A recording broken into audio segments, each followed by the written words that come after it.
Ils ont pointé des armes sur tout le monde. Iggy révèle s'être retrouvé face à des trafiquants de drogue.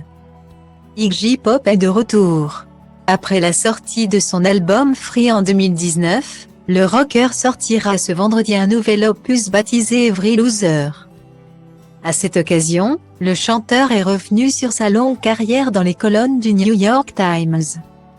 En toute transparence, il a également évoqué son addiction à la cocaïne qui a commencé dans les années 60.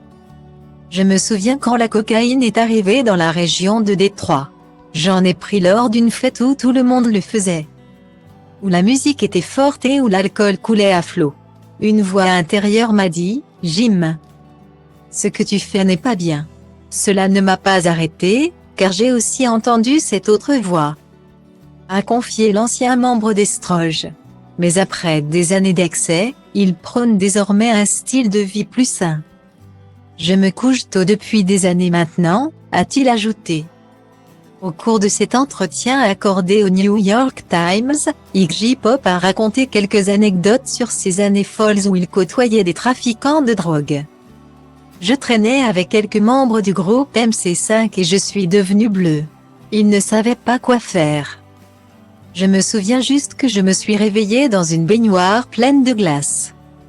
Ils m'avaient jeté dans la glace, et ça n'a pas marché, alors ils ont utilisé des sels pour me ramener, s'est-il souvenu.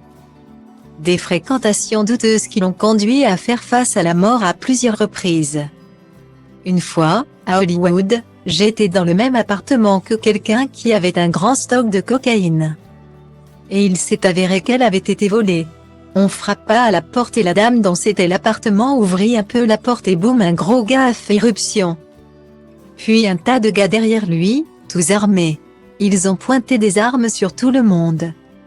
Et pendant qu'ils essayaient de savoir quoi faire de nous, l'un d'eux a dit, « C'est Iggy. Laisse-le partir. » A-t-il expliqué. Une affaire qui s'est finalement bien terminée.